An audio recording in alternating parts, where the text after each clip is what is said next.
Oliver perhaps briefly, and Peter, talk about the other chapters, the other 7 chapters, and give us an outline of where this series is going. Just briefly say that picture is being locked on 9 and 10 in final text. It's not that we're waiting for the election, because I think we're into a really big picture, but it's really about pure work, effort, and of course these drafts are redone constantly. We're constantly checking ourselves, and there's a lot of fact-checking going on. So 9 and 10 are still, and that's the Bush and Obama years, yes, and that we're doing now. Peter will address your other 6 chapters. What we do is we take it all the way up to the present, up to today. We're constantly adding, we're talking about drones, we're talking about the Asia pivot.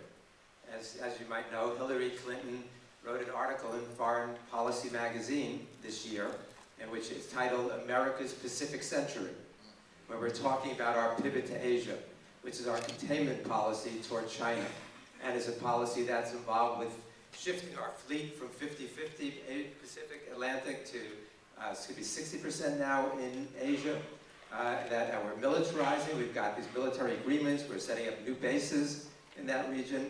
And we've got, as Chalmers Johnson said, an empire of bases. The United States, we don't know how to count them because they're defined differently. We might have 1,000 bases. How many bases does China, our main antagonist, have now? They just got their first base.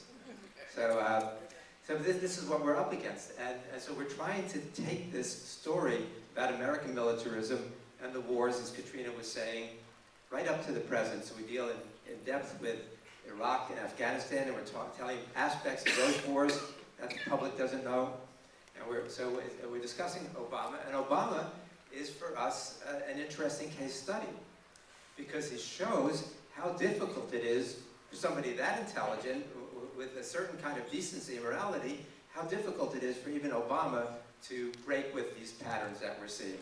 So in some ways we're critical of Obama, not in the same way we'd be critical of Romney, which is a whole other nightmare. but the limitations on somebody like Obama, who hopefully would like to make changes, and he was warned about these things. He met with historians when he first took office, and they went around and they all said to him, the one thing you can't do is get involved in Afghanistan. That's the biggest mistake you could make.